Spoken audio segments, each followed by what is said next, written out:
Honestly, at this point, they may as well rename the ESL Open Cup Europe to the Big Game Weekly. So just to clarify, the Terran player here, out of 57 of them, he's got 24 wins and 9 second places. Pretty ridiculous. Spawning in the top left-hand corner of Lightshade, that's game number 1 in this best-of-5 series. Playing with the Red Terran SCVs from Germany, we have none other than HeRoMaRiNE, who of course is also well known under the name of Big Gape.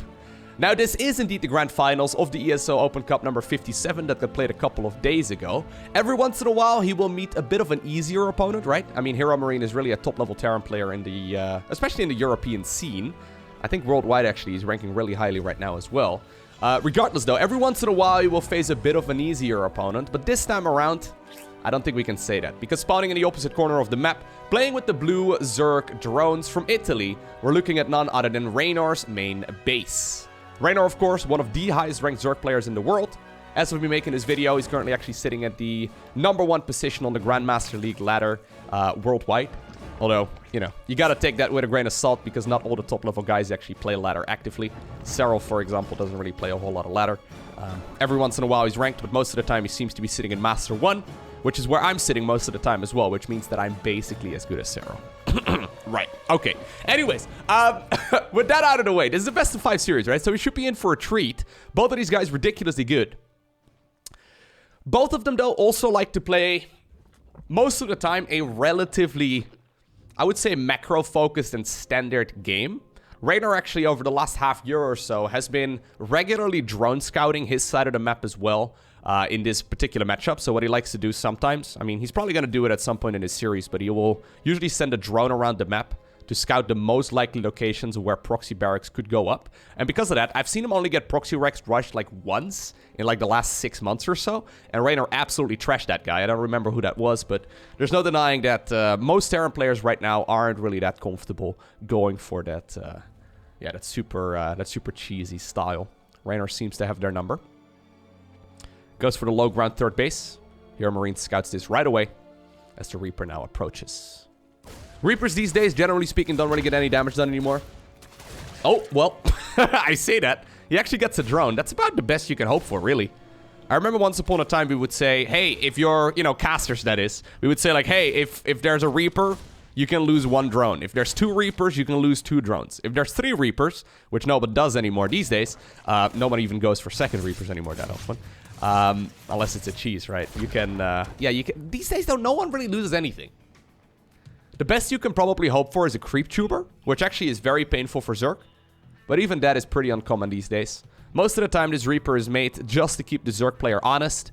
For example, if Terran players would stop making this Reaper, Zerg would probably start skipping these Zerglings here as well. And then they have 2 additional drones. And obviously, this Reaper is super useful as well at scouting. Seeing if there's like a Roach Warren at the front, or seeing if there's a second gas taken in the main base, right? A lot of value. Plus, until Zergling speed is done, which usually takes a little while, especially when you go for such a quick third base. Yeah, this Reaper basically has full map control. Now, what's exactly the follow-up right now for the Terran? So he's decided to go for a very quick third command center. I like it. Another macro-focused opener right here from HeRoMaRiNE. So he's going to be going into the Viking first. He's going to go for the 1-1-1, but the third command center started up after the factory, I think. So this basically allows him to get a ridiculous amount of economy here very, very early. This will be scouted as well by Reynor, who upon seeing this has 2 broad follow-ups. Either he can go for the double Evo chamber here at the front, or he can go lair into Baling Nest and second gas. We'll see the option that he decides to go for here very shortly. Now, ooh! Okay. There's a second factory. So this Overlord, while still being gunned at, it's not going to scout the second factory there behind the mineral line. I like this. This is a build that we have seen a little bit more of recently. Okay, yeah. So, there's going to be a bunch of tech labs here. One of the tech labs is going to be put right here on that factory, I believe. And then the factory is going to be switching on over with the starport, right? And then we're going to be seeing the blue flame upgrade. Generally speaking, blue flame upgrades, very, very powerful, especially if you can catch the Zerg player while going for double upgrades. Luckily here for Reynor, that's not the case. So if he would have gone for double upgrades here, he would be in a lot of trouble against blue flame hellbats. Luckily here for Reynor, he decides to go for the saver variant, where you go for the Baling Nest and the lair. So you can get yourself that Baneling speed upgrade relatively easily as well. It's a super safe approach, so Reynor shouldn't really take a whole lot of damage, but already there's a little bit of cheekiness. So despite the fact that this is a double factory opener, sadly, we're still going to be seeing the transition here towards bio, it seems. We haven't seen mech a whole lot over the last year or so. It's really fallen out of popularity. Sadly, Gumiho is in the army, man. I hope Gumiho decides to return to StarCraft 2 at some point. Ooh. Gumiho is always fond of playing mech. I hope he decides to come back, actually. Maybe sometime this year. That would be fun. I don't know. Anyways, Blue Flame is going to finish up in the not-too-distant future. Actually, this is a bit of a sloppy game so far here by Reynor, yeah. Those queens out of position. He doesn't have any Baneling... Oh, he does have 3 Banelings, but he doesn't really have a whole lot of defense here ready to go just yet. I don't actually think I've seen the Blue Flame variant here from Terran after opening up quick 3cc. It's kind of cool.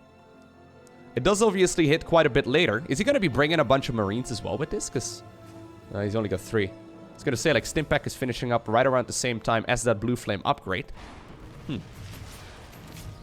Alright, so let's see how much damage this can deal. Armory is done, so he can turn these guys into Hellbats as well. Well, you got to be careful, though. Alright. Yeah, if you get these guys surrounded before Blue Flame is done, that would kind of suck. But luckily here for HeRoMaRiNE, that does not happen. 1-1 starts up, but Blue Flame is done at this point. And this is the first time that Reynor sees it.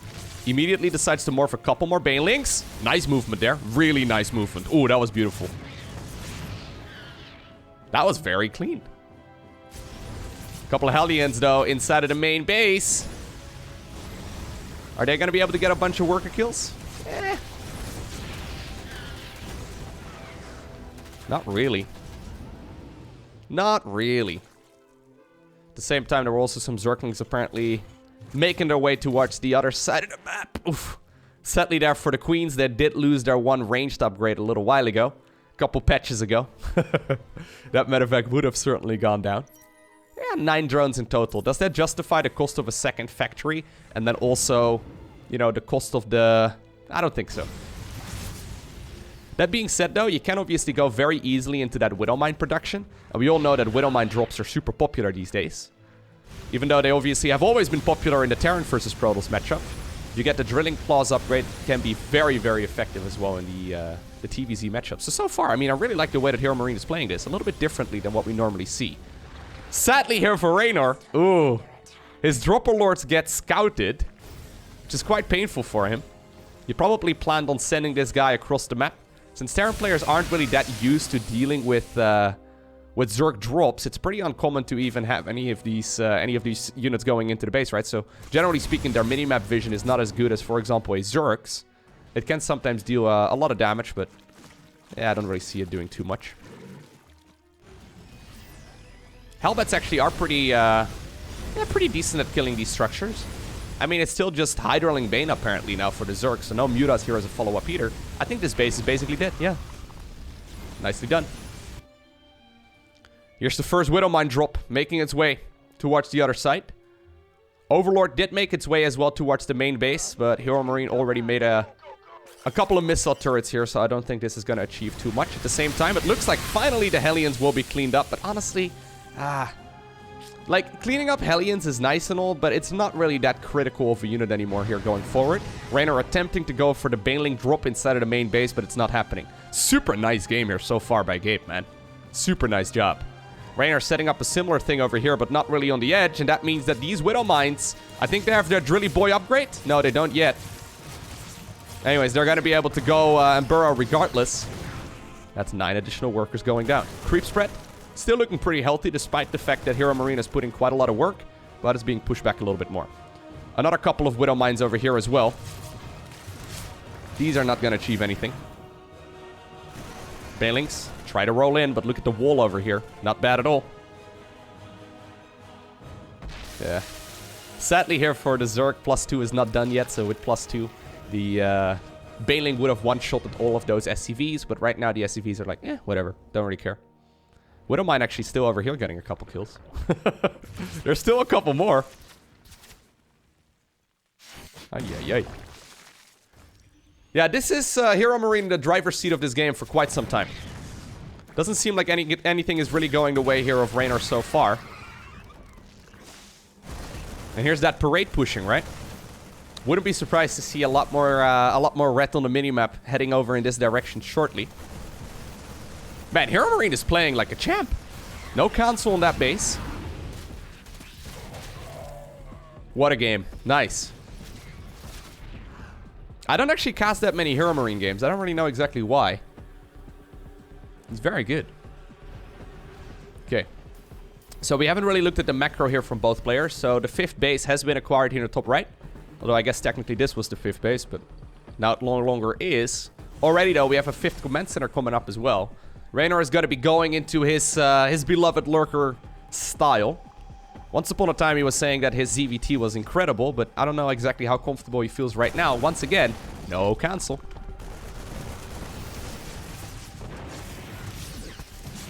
Good splits there. Zerg players seem to be struggling a lot more recently. Like, there's a bunch of these guys, right? Like, for example, Reynor and HeRoMaRinE that looked incredibly dominant for a while. But recently, they seem more mortal. They seem more like humans. They appear to be, you know, Homo sapiens just like the rest of us. I don't believe it, though. It's probably just a conspiracy. Pretty sure they're artificial intelligence. Anyways. Ooh. Lurkers and Nidus worms. Ooh. I'm getting the shakes, man. This is already good. This is just game number 1. So the nice thing about lurkers is that you don't really die. Assuming you have lurkers out, that is. So there's 7 of them. They actually have to walk as well, apparently. I do not like the position here of these Evo chambers, but Reynor seems to do this regularly. If you lose those Evos, it sucks, man. Losing those Evos really is bad. Okay, now here's the lurkers. He's gonna be just walking them up there. Sure. No problemo. They don't have the burrow upgrade yet, but it doesn't matter. Just kill it all.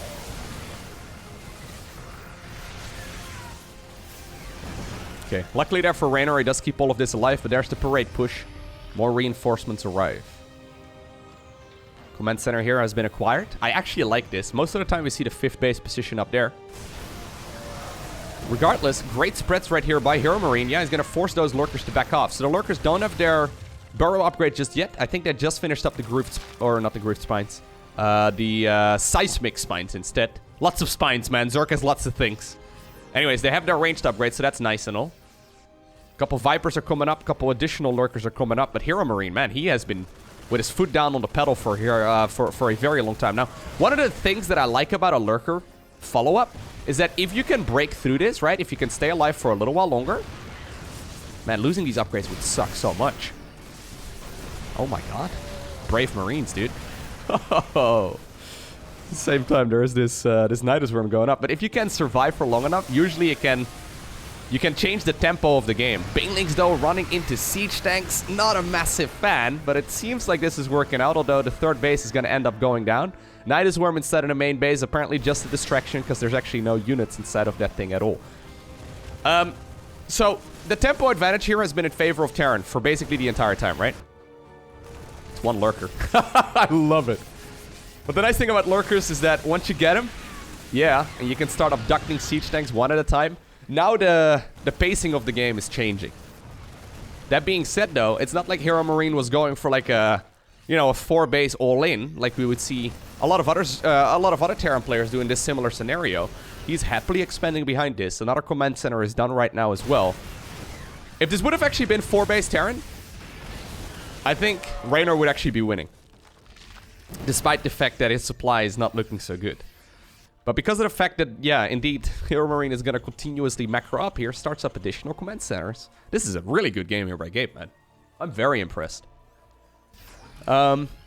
Yeah, he's looking dominant. Oof. One way, I guess, that you can bypass that lurker shenanigans is by going for a big drop inside of the main base. Now, there's a couple of Hydras over here as well. Ugh. Bunch of the medevacs got picked off, so that's, I think, like 20 supply or so down the drain there. Zerg, though, at this point is just F2 attack moving back towards the main. Dude, 16 drones end up going down. Spawning pool is gone. HeRoMaRiNE knew about the fact... Oh, here's the... Oh, God. Okay, never mind. There's a bunch of good blinding clouds going down as well. Disabling the siege tanks. I was gonna say, Gabe knew about the fact that there were missile turrets there. He didn't, or sorry, spore crawlers there. He didn't know about the Hydras. Does end up losing a tremendous amount of stuff. Now he's pushing once again up north. God, Gabe is playing like world-class Terran here. Insane. This may be one of the most beautiful games of TVZ I've ever seen. Like, he's trashing Reynor so far. Just to clarify, okay? I have not seen anyone trash Reynor. Like, in years. Okay, everyone's got a bad game, I guess, but... My god, this is not common. If this is a sign for the rest of the series, I'm excited, man. Damn.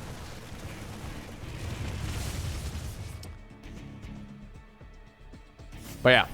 Right now, though, I don't think Terran's going to be able to do too much more here for another little while.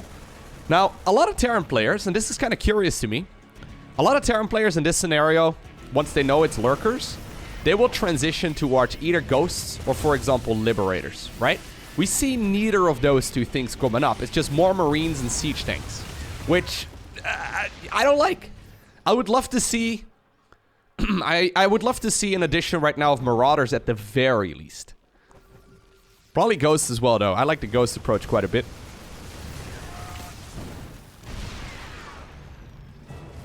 Reynor's very good in the late games these days. Once upon a time we could critique his late game, but very good at it.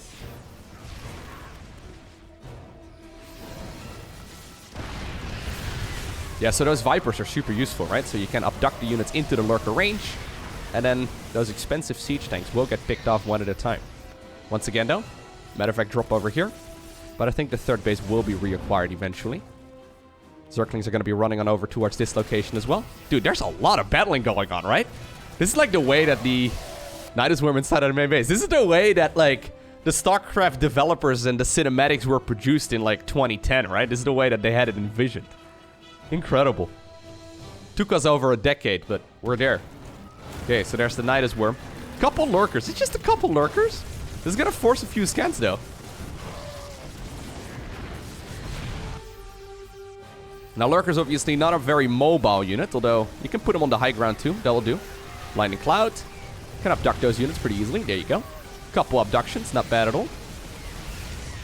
Yeah, and this is where that Zerg efficiency really comes into play. So if you start looking right now at resources lost, it's still heavily in favor of the Terran, right? Like, he's been trading phenomenally. But going forward here, may not necessarily be the case. Now, I don't want to do the caster thing, though, where I'm giving you false hope. I really do think that Reynor still has a chance to stay in this game. The only problem is that he doesn't have the economy anymore, right? He's going to have a very hard time securing this base, and he's going to have an even harder time securing that expansion. Finally, the Liberator production right now is being ramped up.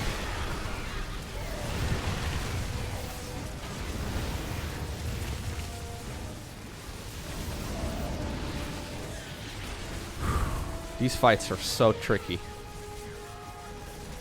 How many Vipers have we seen go down so far? It's only 4, yeah. Those Vipers have been incredibly cost efficient. So the issue here is that Zerg is going to run out of money here very shortly. He needs to secure another base. Like, it's not going to happen here if he doesn't secure another expansion soon. I like this as well. Yeah. Because Zerg has such limited eco, he can't really go Corruptors here or more Vipers. So he's going to need to deal with all of those Liberators just by using Hydras themselves. It's a bit shaky. I think Gabe is breaking through, man. He's adding on Marauders right now as well, which I do really like. This expansion will be cleaned up once again. Couple Lurkers in for the counterattack. A bit surprised, actually, that that base at the 12 o'clock position has not been acquired by the Terran, but... I mean, he's got a couple command centers here. Alright. So here's the first bit of counterattack aggression, but I wonder if these Lurkers aren't needed at home. Drop once again towards the main base. My god, Gabe! What a legend.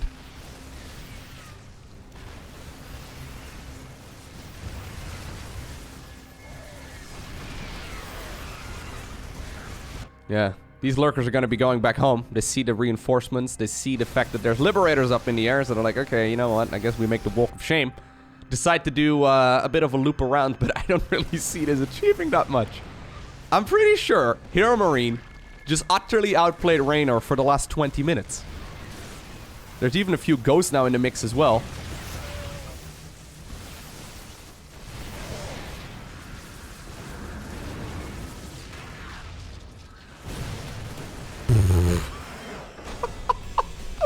That was crazy. Awesome match.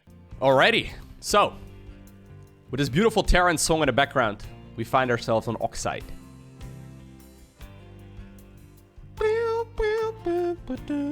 I love this song. Anyways, I don't want to blabber too much through it, man. Should we just all enjoy it for a little bit? A moment of breathing exercises? A little bit of Terran meditation? Oh, alright, so honestly, I am very impressed here by HeRoMaRiNE. That wasn't even really that close of a game.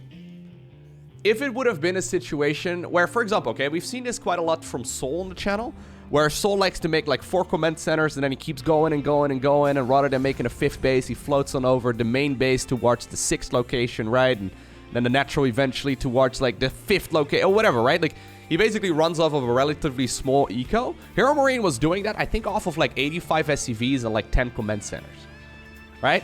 And lurkers are usually very good if Terran goes for that very first approach, where they're basically limiting their own economy just to continue going for that parade push. And HeRoMaRiNE always struck me as a guy who liked to do that as well, but, well, I liked his approach in that previous game a whole lot better. Very nice. All right. Now, honestly, right at the start, it felt like Reynor's head was not entirely in the game. A couple of sloppy moves. We saw his queen positioning being not that great against the Hellion aggression, right? So the Hellions, I mean, they didn't really get that much damage done, but the queen positioning was subpar. And the same could be said, for example, for that very first Reaper that came in that sniped the drone. I mean, it was just all a little bit shaky, right? He looked a lot better once he got to the Hydra Lurker Viper style, but then his eco was already too little, and the Terran has grown out of control. I actually quite like that start, though. So just to clarify, HeRoMaRiNE decided to go Barracks, Factory, 3rd Command Center, Starport, 2nd Factory, 2nd Tech Lab, Blue Flame, and then into Widowmine production. I think you should go straight into Drilling Claws from there as well, so you can continue with that Widowmine dropping. Really cool. That's a recent development that we've only really seen over like the last 2 months or so. Really cool stuff. I'm pretty sure with IEM Katowice coming up later this month, we're going to be seeing a lot more Widowmine drops in this particular matchup. I think there's a couple of really top-tier Terran players that are hiding these builds right now. Would not be surprised. Because it's cool. It's very strong. Like, if you don't pay attention for 1 second, the Widowmines burrow and you lose 20 workers. I know because I've played against it a lot. So is he going to go... No, he's going to go Starport this time around, so no quick 3rd CC. He also starts producing... Okay, alright. Normally we see the switcheroo over here with the factory and the barracks, but he's going to start producing a couple of Marines. Slow Zerglings upon realizing that there were no Reaper, or there was no Reaper rather. They decided to move across the map, but sadly there's one Hellion. While one brave Zergling is trying to see if he can get some additional scouting information done, pretty sure that all of these will be cleaned up. Bjorn was playing this style on... or he was playing A style, especially on Oxide, where he would go quick double barracks and then push with like a 18 Marine drop rather than 16 at the same time as the 60 Marine drop. But anyways, not happening in this particular game. Oxide, by the way, currently in the current map pool, I think it's the worst map for Zerg versus Terran, for the Zerg. I think it's like 43% or something in favor of the Zerg, so like Terrans win 57% of the time at the pro level, something like that. I'm pulling that number out of my ass, but last time I checked, I believe it was something along those lines. I basically was looking at my map vetoes, and since I mostly play Zerg myself, I decided it's time to get rid of Oxide. You know, rather than taking responsibility for my losses, I realized it was clearly map imbalance, okay? Anyways, yeah, I was going for, like, I was struggling a lot against, like, siege tank pushes behind these rocks and just these rocks over here, and, like, you can have a siege tank over here that hits your... Like, there's some really powerful attacks here and timing pushes that Terrans can go for. So, yeah, HeRoMaRiNE already being 1-0 ahead. I don't think this is too comfortable a position right now for Reynor. This is a pretty important map right now. Cloaking field here for the Banshee is coming up. Overlord is going to be able to scout this out easy peasy.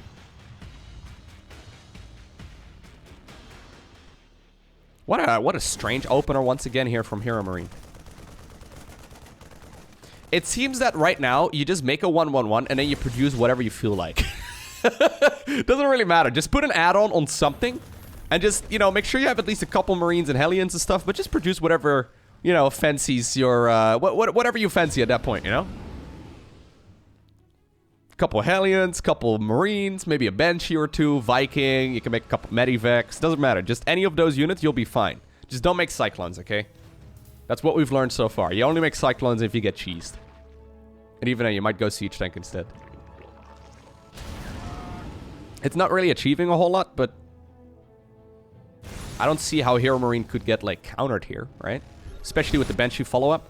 I really like Banshees, mostly because this makes it very difficult for Zerg to commit to a Roach Ravager push. So it's kind of like having that drone scout in the early game of ZVT, you know? It kind of prevents Terran players from going for a barracks proxy.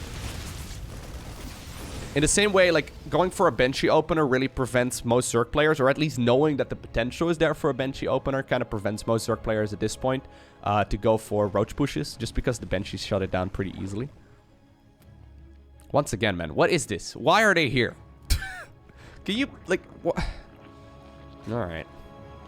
If these Evos go down again later in this game, I'm gonna be very sad. It's good for now, but it's pretty bad going forward.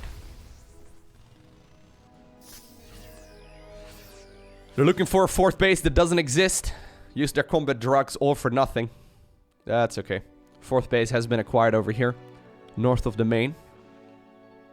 Third command center, though, already floating on over here in the direction of, well, the base south of the main. So, similar expansion, just mirrored. Alright. So, we have a reasonably high amount of production already. Fifth barracks just finished up. Banshee making sure she's cloaked against those Zerglings because, you know, they'll teach him. Yeah, these Lings actually can get quite a bunch of damage done. But yeah, HeRoMaRiNE is ramping up the Marine production quite a bit. Let's see. Ooh, wow. What?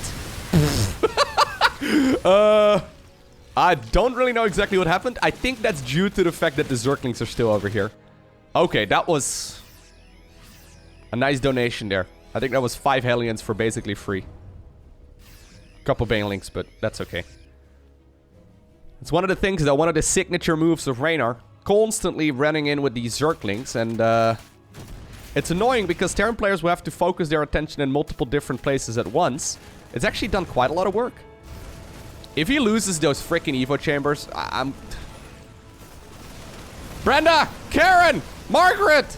Susan! Lily! Oh, man. No. Stop it, Zerg players! Why do you guys all do this?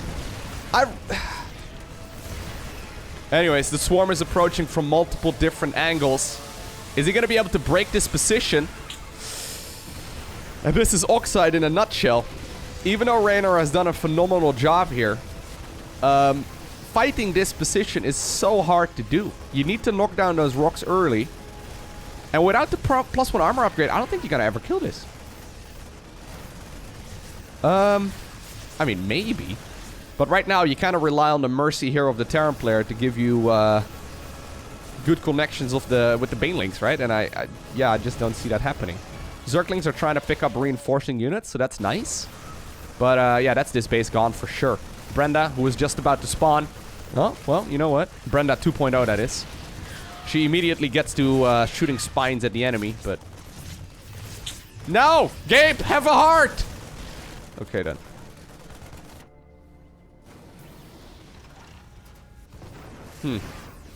Yeah, if this was any other map, I would have liked this position for Reynor a lot more. I think he would have easily smashed that army into bits. Right now, it's all a little bit awkward. Beautiful push here, though, by HeRoMaRiNE. Really playing to the map, of course. Okay. Couple good Baneling connections. Siege tank will be broken here.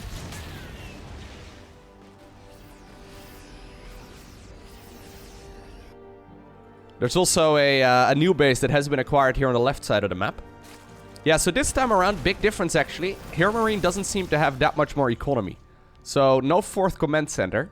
This is the thing, you know, that reminds me a lot of the way that Sol likes to play. Just get a bunch of stuff, move it across the map, set your rally point. It's good. It's just also risky if the Zerg manages to hold on. Now, those siege tanks in the back are providing so much value, though. Yeah. Drilling Claws is coming up as well. I really think that Gabe should start up another base. He decides to go just for more and more production. When Zerg players get to fight on creep, right, life's pretty good, man. And even though you killed a lot of queens, there's still 11 of them. Actually, there have been 17 queens in this game. He's making more. Queens, when you think about it, are basically just hydras that can cast spells, okay? I think that's the reason why they're coming out in such big numbers. I think this is also Reynor successfully analyzing that this is going to be essentially a 3-base all-in. Is there going to be enough right now, though, for him to break through this position? Oh, I don't know, man. This choke point, once again, with those freaking rocks. Banelings, for some reason, seem to come out of left field and got some work done. Oh my god, he actually broke that? What in the world?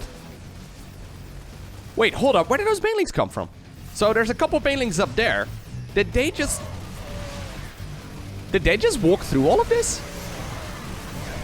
For some reason, they didn't get shot at by a tank a single time, even though I feel like they were in range there of the siege tanks for quite some time. Yeah, okay. Maybe a little bit lucky there by Reynor. If you can critique these top-level pro gamers for just a bit, maybe HeRoMaRinE should have manually targeted there with the siege tanks, which, yes, is something that those top-level Terran players do. They're not just splitting their Marines, they're also manually targeting the middle of clumps of Banelings with their tanks. I know there's some Terran players right now, they're like, what? You can even do that? I didn't even know that was possible. It is definitely a thing, but very difficult to pull off. Well, even though that fight looked pretty good there for Reynor because he got some good connections done, yeah. There's too much Terran, man. I think this should be known as the Oxide effect. It's a rough map. Next map is Death Aura, which is already a match point right here for HeRoMaRinE. Winning 3-0 against Reynor this close to Katowice would be insane. What a legend. HeRoMaRinE has actually been around since the very early days of StarCraft 2, but he's not really that old. I don't really know exactly how old he is. I can look it up real quick. So every single one of these guys has a Wikipedia page where you can find a lot of info. So he's 23 years old right now, yeah. And he's been with Mouse Sports, so the team that he's in, since 2011. So he's basically been playing this game professionally since the very early days. And, well, he's looking real strong right now. I'm very impressed. This is one of the maps where Reynor does seem to enjoy drone scouting quite a bit, but he's not doing it anymore. Okay. I wonder if this is a conscious choice, or if you're just winging it. Could be.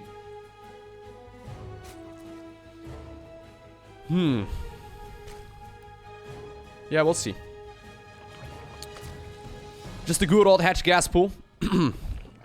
Not a bad idea, right? I've casted this exact game 1,000 times before, so we should talk about something else. What should we talk about? Leave me any comments down below, okay, of subjects that you think are worth discussing in the earlier stages of the game. There have to be some things that are really worth discussing, okay? Like your favorite color, your favorite flavor of ice cream, your favorite kitchen appliance, the fact that I don't own a microwave, the, you know, best starter Pokemon, whether or not a taco is a sandwich, whether or not cereal is a soup, whether or not a hot dog is a sandwich. There's a lot of good discussion points, but they're a little bit difficult to do without like real-time chat. Because of that, I guess I will point out once again that there's a reactor and a factory coming up. What? There's a factory? What? Look at this insane variety, guys. There's not a Reaper. There's a Marine. Every once in a while, I see a comment down below, actually. These always crack me up, where someone's like, listen, Lowko, video starts at 000, and you don't actually talk about the strategies other than like 2 lines until 4 minutes and 55 seconds. It's like, yeah, that's correct, because like, you know, I have talked about the early game so many times. Look, guys. I think the people that leave those comments, they want me to cast like this, okay? And the Zerg player plants down a third hatchery. Metabolic boost is coming up right now. Did he pull drones out of gas? He pulled 1 drone out of gas? You're supposed to be pulling 2 or maybe even 3 out of gas. I think that this signifies that he wants to go for the Pneumatized Carapace upgrade, which is Overlord speed. There it is. Bam, dude. Okay, he's gonna be getting all that scouting information at the same time. On the other... No. Guys, I can't keep that up, man. I'm also just a man of flesh and blood, I think. Maybe. Once again, there's a building hidden in the corner of the base, though. This time around, it's gonna be a fusion core. Gabe. Really? Gabe. You gotta... Like, Gabe is feeling a little too confident right now. I think that this is a battlecruiser opener. Now, battlecruiser openers can be good. But, you know, emphasis on can be. The reason why they're not very common anymore these days is that Zerg players are very good against them. So, here's the OV Scout. Couple Hellions. Can they actually run in? There's a few Zerglings. Link speed is not done just yet. You don't need link speed, dude. Link speed is overrated. Anyway, these Hellions will be cleaned up, and at the same time, the Overlords scout out, indeed, that there is a fusion core. So, should be a battlecruiser opener. 4 drones, by the way, for 4 Hellions is not worth it. Right now, basically, this means Reynor can do whatever he likes. Starts up a round of additional queens for now.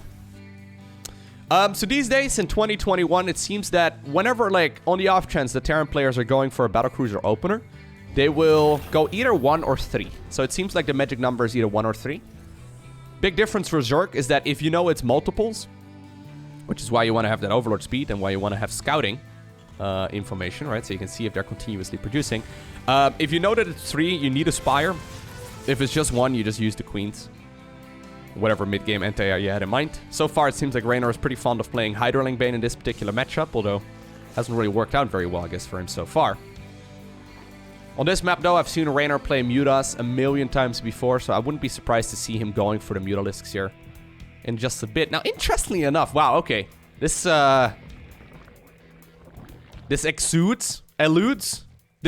shows confidence right here from the Zerg player. I don't know what the correct word is, but there's confidence right here for the Zerg player in the sense that he's not even getting a lair. So it's like, yeah, no, don't worry about it. Brenda, Karen, Margaret, Lily, and every one of the other boomer queens are on the job. And, well, they are. This is why we don't really see battlecruiser openers anymore at the pro level, guys. So this guy was produced, right? Took him the first, like, 5.5 minutes of the game. And, yeah, now he's sitting here. Maybe he can still get some work done, though. Yeah, the Spore Crawler moved. Oh, he got a drone! Will he get a second? My god. Incredible. Usually what you're looking for with the battlecruiser opener is the 1-2 punch. Where you go 1 battlecruiser and then a couple Hellions as a run-by. But since HeRoMaRinE lost those Hellions earlier, or he didn't lose them, I guess he YOLO'd them in. He yeeted them into the main base of the Zerg. He's just not... Yeah, this is... I don't like this. No. As much as I like the battlecruiser opener, I don't really. I like it, but I also don't like it, you know? I like it as a Zerg player. I don't like it as a Terran player. Because it seems to be very weak at a pro level against, or as a Terran player. Remember when these were the standard? Aw. The good old days.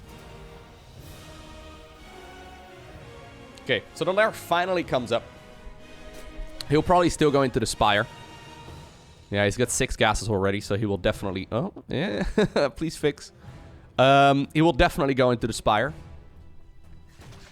Oh, no. Please fix. No, he what? No, what? Wait. Spire off of... Wait, what? Hydroden off of 6 gas? Why? I don't understand. Maybe it's not... Oh, no, he did fix it.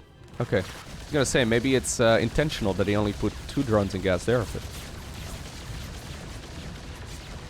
it. Little strange.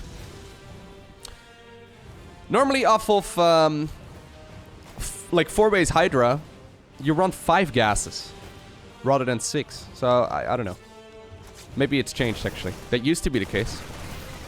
Maybe he wants to get, like, I don't know, faster hive or something. Maybe if he starts up the infestation pit here shortly, we'll know what he decides to go for. Interesting. Anyways, already though, 5th hatchery has been acquired as well. You can see HeRoMaRiNE wants to start up the parade pushing, but this is probably the best push on this map if you're a Terran player. This location over here is pretty easy to break. The problem is, Reynor, rather than going for a macro hatch, has already made another expansion down below. So I actually really like what he's doing here. He can go for a full counterattack. Okay, I thought that's what he was going to do. He could go for a full counterattack and just call it a day. Sacrifice the base and go for damage on the other side. You can also just break the position, apparently. Spore crawlers inside of the main base again. I like the spores in the main base, actually, quite a lot. I guess this is... Maybe... So, I remember about a half year or so ago... No, it's not a half year. I think about 4 months or so ago. I don't know. Time is weird in this corona period. Did you know Christmas was already... I still keep thinking it's like December, actually. Did you know Christmas was like a month and a half ago? How nuts is that? It wasn't 2 weeks. Anyways, I remember Reynor saying that he didn't like playing Mutas against Klim. Because Klim was too good at Widowmine play. Maybe that has now extended towards HeRoMaRiNE and maybe other Terran players as well. Where he's just not feeling confident playing Mutalisks anymore. Because they have so many different hard counters. Like the Thor, like the Widowmine, like the Marine, right? Like, the margin for error is tiny. Ooh, one siege tank gets dropped over there. I like this. Okay, so this is great. Once more, it's gonna be that Lurker follow-up. Battlecruiser now has got 12 kills in total, so maybe it's not so bad. Yeah, I think seeing Mutaling Bane on this map makes way more sense, but...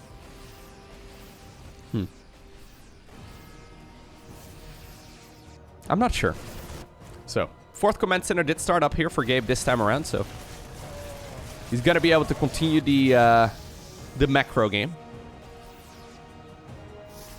Hive is gonna finish up here shortly, together with the Lurker Den. So, Reynor is now gonna be able to tech up towards that late game stuff pretty easily. Very swarmy approach, I think. So what he'll probably do here is just make a lot of Hydras, Lurkers, and then Vipers, right? And then once he's got the upgrades done, he can really start taking control of the map. So this is a long-term approach right here from Reynor, who probably like plans on winning in like tops 5 minutes from now, at earliest. That means HeRoMaRiNE is on a bit of a timer. Once again, knocks down the creep over here. Yeah.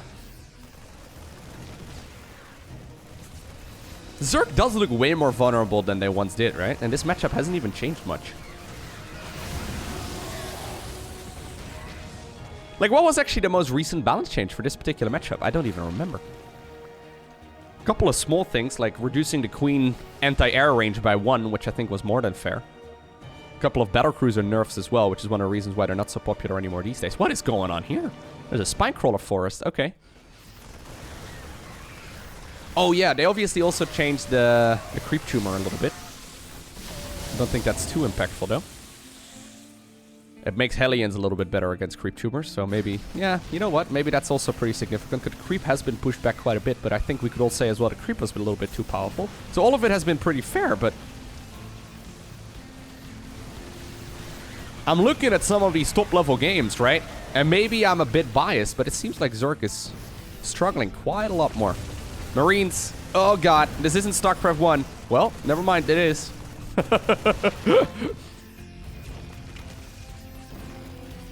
Seismic Spines are gonna finish up here very shortly.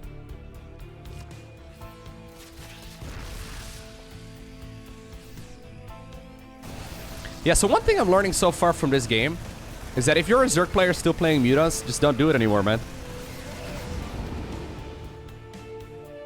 I think Reynor, in this particular matchup, in Zerg versus Terran, is currently the highest ranked player in the world. I'm not exactly sure. He was for sure a little while ago. Already, though, we have the Liberated transition, which I like a lot. So this is kind of like game number 1, except like 5 minutes faster. Oh, Widowmine drop over here. Kills 10 drones! That's what I mean, dude. I love it. Yeah. Don't lose it. Don't lose the Viper. Hello. Viper boy, get out of there. Already, Marauders have been added into the mix here as well. Gabe is smelling blood in the water, man. He's been successfully pushing back the creep over here for such a long time.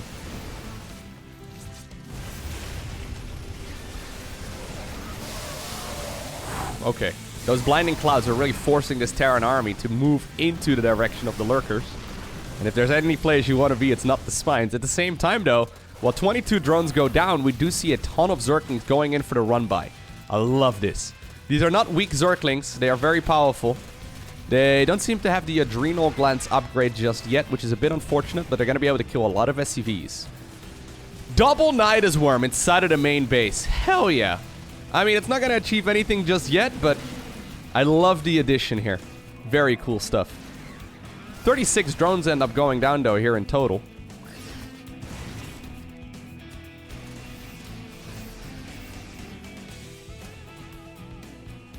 And all of a sudden, yeah, the tables have been turned. Hold up.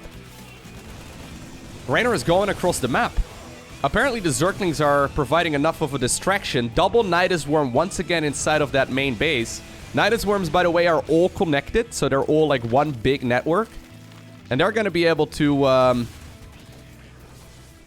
start unloading right now if they want to. Well, there's no units inside of the worms at this point, but it's going to force action out of Terran, right? Kind of like an empty medevac drop. You're gonna have to send units there because you don't know if there's anything inside of it. A couple Marines and a bunch of other units are added here into the mix as well, are moving on over to the side of the Zerg. The Spitecrawler Forest, I guess, will come into play here. This is something that Gabe has seen, so he's gonna bypass it entirely and go for the old low ground third base here instead.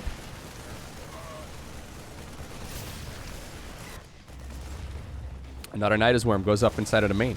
There are Zerglings in these, but for some reason he's not unloading yet. Lurkers are in range of the planetary fortress, so that one will likely get sniped here. Not a whole lot you can do as a Terran player against this. Nidus Worm finishes up. Gonna be able to start unloading Zerglings one at a time. I really like this. Puts them back in. Okay.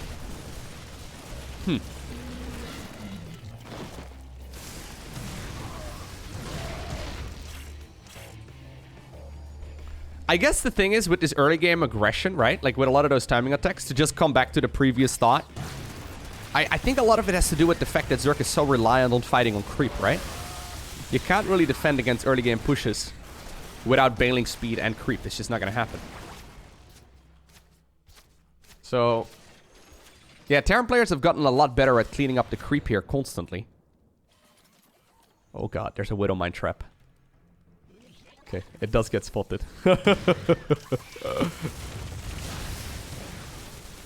Great splits there, by the way, by the Zerg. My god. Looks easy, but 7 drones once again end up going down. Yeah, so like, if this area is not covered in the slime, what are you gonna do? How exactly are you gonna fight this as a Zerg? Well, I guess Lurkers are good at defending positional play, but then the base up north is dead, right? Anyways. We see contamination right there being utilized on the starport. Nidus Worm is once again gonna finish. It's gonna be able to start popping out those units. First off, I guess this party here has to be settled. Just a couple Zerglings would be really nice. There we go. A couple Zerglings is all you really need. Good splits there as well, once again on that Zergling. Taking a Widow Mine to the face. Are there enough Lurkers right now to defend against this? Well, there's only one. Apparently it's gonna be enough here for the time being.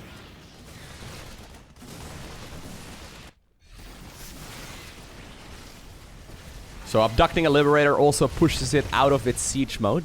So nicely done right there by Reynor. Breaks that position once more.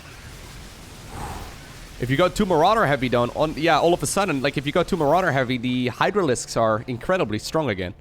They're not so good against Marines and siege tanks, right? But they're not bad against a mostly Marauder medevac based army.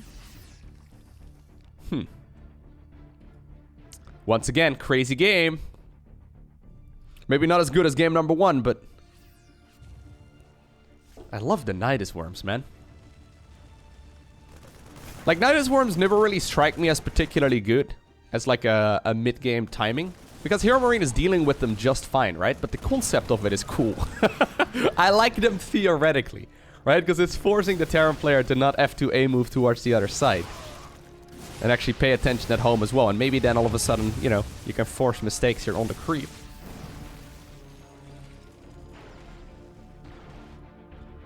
Zerglings. This time around, not inside of the worm, decide to just walk with their little legs. Crazy talk. This is really strong, obviously. Does he still not have the adrenal glands upgrade? I can't believe it. Unless I'm being blind here. He doesn't have it, right? No, he does not. Not having the adrenal glands upgrade is actually insane. It's basically a 40% attack speed improvement for these Zerglings. They kill stuff so much faster. That together with +3 melee would help out a lot in this scenario, but I guess Reynor doesn't want to buy it. I don't know why. Maybe he thinks he's got it, though. That happens. Lurker's going in for the counter-attack right now as well, and this position all of a sudden is very tricky to break. HeRoMaRiNE, who has been out with his units on the map here the whole time, all of a sudden finds himself with a ton of units at home to have to deal with. Creep spread has extended once again towards this direction in the map. Pull back here from Reynor. He did manage to force the lift up right over there, and in total actually kills 24 SCVs. I think that includes the one up north, the 12 o'clock position. Terran once again tries to get rid of the creep. Liberators are sieging forward. Lurkers coming in from back. Okay, here's a couple good abductions once again by the Zerg player. And HeRoMaRiNE decides to tap out. And the next map is Romanticide.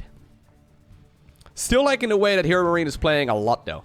Despite the fact that that previous map was a loss, it didn't really look like game number 1, for example, right? Where HeRoMaRiNE was just absolutely dominating his opponent.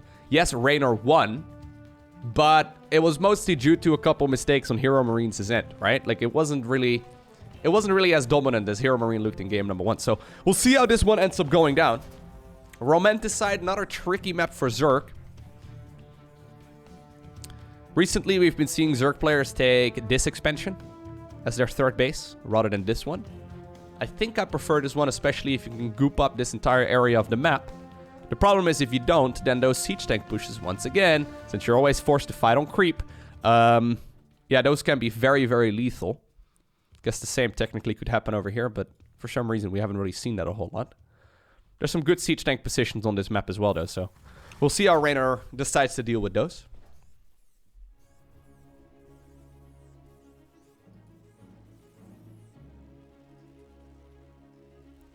Nothing too crazy yet, though.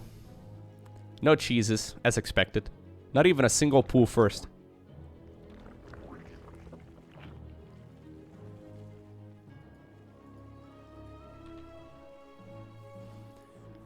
Probably hear a Reaper this time around from HeRoMaRiNE. Yep. He's been going for the Marine first here a couple times. I think I prefer the Reaper first, to be honest. But it's good to have at least a little bit of variety. Slightly different opener, of course. There's the command center on the low ground as well. He's actually not been SCV scouting before sending out the Reaper. I don't think he's done that in a single one of these games so far yet, right? So yeah, I would have liked to see a pull first from Reynor, abusing that fact. The thing is, if you go for a pull first, you can get to the other side of the map with a couple Zerglings here, and then you see the Reaper leave. You're running with the Zerglings, kill the SCV that's building the command center on the low ground. Maybe you can kill the Marine that's going to pop out of the barracks next. And, well, theoretically, I think it's a good position for the Terran player to be in. It makes the game very different, that it makes it difficult to go for follow-up shenanigans as well. So I'm always a big fan of those sorts of openers.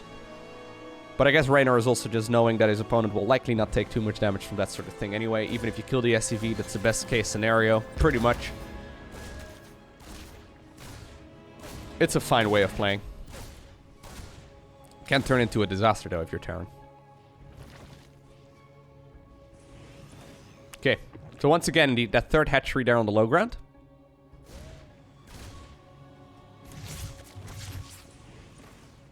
Factory coming up. Reactor is going to be coming up as well. Straight into a starport again, I think. Judging by the resources, that should be the game. Yep.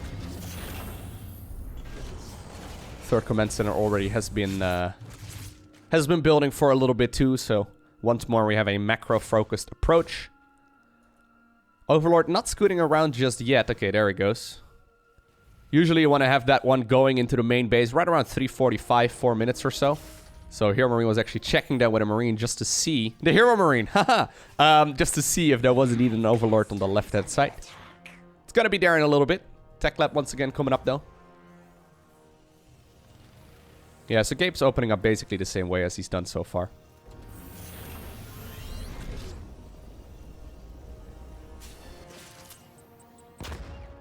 Couple of overlords scouting ahead. The reason why you want this is so you can see if it's safe to spread the tumors. So Zerg players generally have a couple overlords leading this this section of the map. So, like I said, it's really critical for Zerg to get stuff, right? To get this area of the map all gooped up with creep. Otherwise, defending pushes is very hard. Alternatively, you can make a bunch of extra early game Zerg units and start knocking down those rocks, but it's expensive to do that, so you'd prefer not to.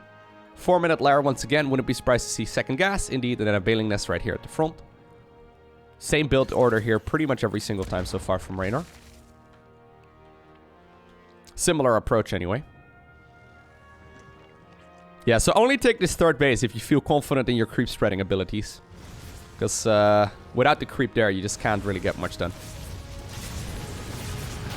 Oh, great grenade though. Even though the Reaper died. Brenda, no! Yeah, that was actually a little bit too aggressive. Yeah, if you're gonna kill a queen but lose a Hellion in the process, it's not really... Yeah, if you lose 2 Hellions in the process, it's not really worth it.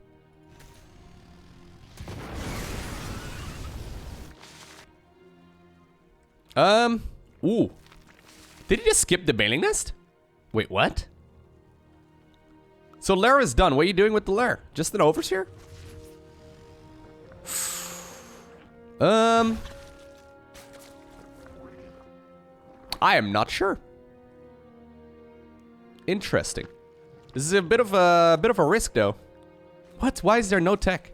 So he went for a really quick lair just to have an overseer. Goes straight into the spire. Okay. So he's gonna go. He's gonna be going mutas in this game, but I guess he saw that his opponent went for a Banshee opener here potentially once again. So having the overseer out is nice. Don't get me wrong, but little bit risky. Maybe Reynor feels like he needs to start cutting some corners here in the early game just to, you know, try and obtain the victory here in these matches. Would love to see those Zerglings working on the rocks right now, though. Like, these rocks have been the bane of my existence in this. Just please kill the rocks, dude. Instead, Reynor's probably gonna put the Evos at the front. No, don't do it. I've been hurt too many times. There's finally the bailing nest. Okay. Odd timing down the bailing nest. Could have just afforded it a little bit sooner, to be honest. I don't know why the bailing nest is... Like, if you want to delay it in favor of an extra half Mutalisk, right? That's fine, I guess. But if you're gonna make it, then why make it so late? I guess he didn't need it any earlier, but... The drone could mine for a tiny bit longer, I suppose. Mostly wing-ended, I suppose, at this point as well. Like, there's a lot of feeling-based gameplay at this point as well. So at these highest levels, players will usually try and do what feels right. So 8 Mutalisks. Basically, this entire early game has led up to 8 Mutalisks, right? And all the gambles that Reynor took here in the process as well. Is 8 Mutas worth it? I'm not convinced.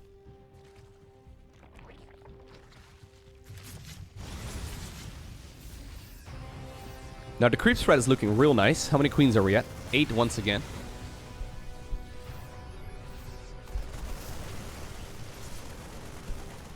Yeah, Reynor's been making tons of queens in this series. I kind of like it. Not that long ago, he said he was making mostly 5 or 6, but... Don't know exactly how many he made on Romanticide, but he's been making tons.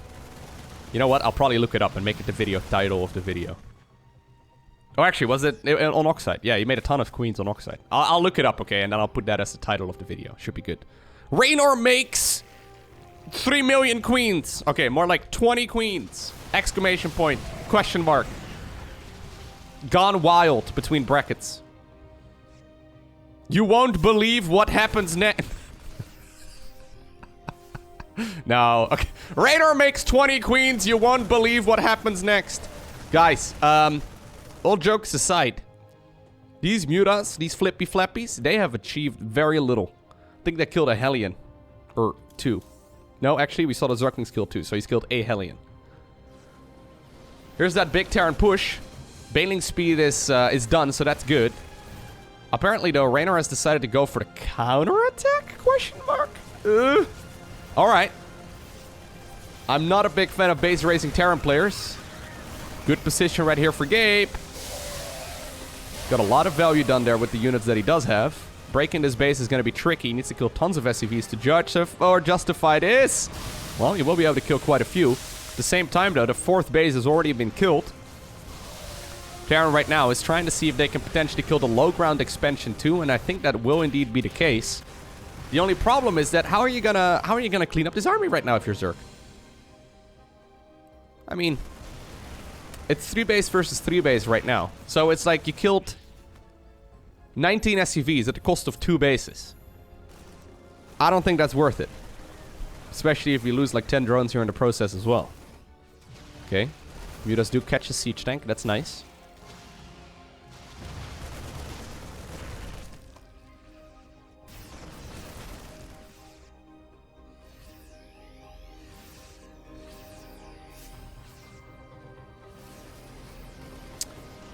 Gabe is sitting on the creep though. I'm not entirely sure if I like that part here. He sets up a massive surround, it seems. Mutas are coming back home right now as well. Is there going to be enough right now for the Zerg player to break through all of this? Even if he breaks through it, he needs to make sure that he does so without losing a tremendous amount of units. I think he's going to lose everything. Good splits here so far by Gabe. Oh my god, Gabe. He's splitting. Oh god. He's splitting on creep. I accidentally pressed the wrong button there. He's splitting on creep. There he is. Yeah. He doesn't take any big baneling hits on the Marines, and with that, he obtains the victory. Now, of course, that means another win for the Big Gabe Weekly. I really do think we should just start calling it the Big Gabe Weekly instead, okay? But anyways, I hope you enjoyed watching this video. If you did, hit that like button down below. If you want to see more, hit that subscribe button so you get notified as soon as future videos go live. Now, if you liked this video, don't thank me. Thank the Patreon supporters for making sure that there's a whole lot of LowkoTV content to watch. Anyways, for now, I want to thank you for watching. Have an awesome day. Don't forget to smile. And I'll see you once again in the next one.